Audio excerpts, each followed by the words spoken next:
Bonjour, je suis Geneviève Duval, je viens du PREL, les partenaires pour la réussite éducative dans les Laurentides. Je suis ici pour vous parler, de vous donner en fait 5 façons de mieux soutenir votre enfant dans sa démarche scolaire et professionnelle. Donc avant de débuter, j'aimerais vous donner 2 données qui proviennent des enquêtes ECOB. Donc la première, c'est que 60% des jeunes actuellement sont encore inconfortables face à leur choix de carrière. Et la seconde, qui vous concerne encore davantage, c'est que les parents sont la première source d'influence dans ce choix de carrière-là auprès de leurs jeunes. La première façon d'aider son enfant, c'est bien sûr à la base la connaissance de soi, se connaître et s'estimer.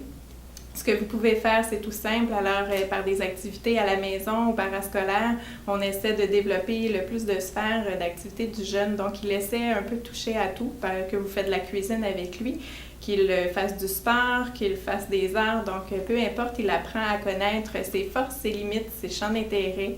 Et tout ça va vraiment l'aider là, pour mieux se situer par rapport à ce choix-là. Vous pouvez aussi nommer ses bons coups, donc une rétroaction positive et pas juste dire bravo, belle partie de soccer, mais dire tu as été constante, tu as été persévérant et tout ça. Donc ces mots-là vont faire du chemin et plus tard peut-être lui revenir en tête au moment des choix. Vous pouvez aussi lui donner des responsabilités, donc des tâches ou encore lui laisser organiser une journée spéciale et tout ça. Il va encore là avoir un sentiment d'avoir accompli quelque chose. Et aussi, il va apprendre à mieux se connaître aussi dans ses responsabilités-là. Donc, des choses qu'il préfère, des choses qu'il aime moins. Finalement, dernier conseil pour cette façon-là, c'est de lui inculquer dès le départ, trouver des outils et des façons d'avoir des bonnes habitudes de travail. Donc, au niveau scolaire, ces habitudes-là, c'est prouvé, vont aussi se répercuter sur ses habitudes de travail beaucoup plus tard.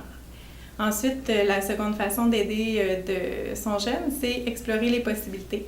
Donc, vous pouvez rechercher avec lui toutes sortes d'informations sur les métiers et les professions, mais aussi sur les parcours scolaires, sur les milieux de formation. Donc, vraiment aller explorer toutes sortes de choses avec lui, rendre ça dynamique, pouvoir en discuter, avoir des échanges là-dessus. Aussi, pourquoi pas faire une activité de bénévolat avec son jeune. On pense aux résidences pour personnes âgées, aux enfants malades. Peut-être c'est quelque chose qui l'intéresse, le domaine social, mais il y a aussi du bénévolat qui peut être fait dans des activités sportives, par exemple, et c'est encore un beau moyen d'apprendre à voir un petit peu ce qui se passe autour, les professions qui tournent autour de ça, et aussi l'emploi étudiant, une bonne façon d'acquérir pour le jeune d'un début qui peut se situer par rapport au monde du travail.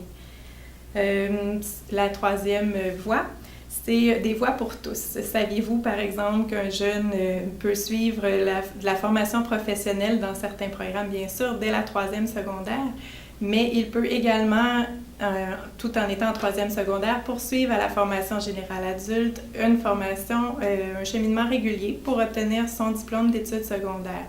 Donc, on voit qu'il y a toutes sortes de chemins possibles pour avoir ce diplôme-là. Il faut vraiment se renseigner auprès des conseillers d'orientation, des commissions scolaires. Il y a assurément une voie pour votre enfant. Aussi, la responsabilisation, je l'ai dit tantôt, vous êtes les parents vraiment le premier facteur d'influence. Vous êtes là pour les soutenir, mais attention, il ne faut pas faire à sa place. Il faut que l'enfant apprenne dans ces démarches-là, qu'il apprenne à réfléchir, à poser des questions, à se poser des questions, qu'il apprenne à prendre un choix et à les assumer, par exemple. Donc, c'est vraiment une démarche qui doit être faite par le jeune. Le jeune doit rester actif dans cette démarche-là. Vous êtes là pour l'accompagner. Finalement, je vais vous parler des transitions parce que les transitions, c'est une période critique dans la vie. On le sait, quand on change d'emploi, nous-mêmes, on est un peu insécure, ça nous déstabilise. Il faut se refaire un réseau, il faut réapprendre des nouvelles façons de travailler. En plus, les transitions scolaires surviennent à des moments charnières dans la vie des jeunes. Donc, par exemple, à l'entrée au secondaire, où il vit déjà plusieurs changements dans sa vie au niveau, il devient un adolescent, donc dans son corps, dans sa tête, il se passe aussi des changements. Et à la fin du secondaire, c'est la même chose. Le jeune adulte devient plus autonome, des fois il va quitter le nid familial, donc tout ça fait grossir en fait l'effet de la transition. C'est important de le soutenir là-dedans.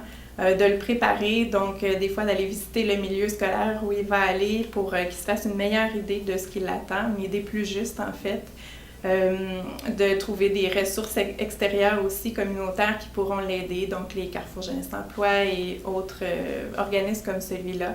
Donc vraiment, votre présence, votre écoute et votre soutien sont absolument nécessaires pour le cheminement de votre enfant. Merci.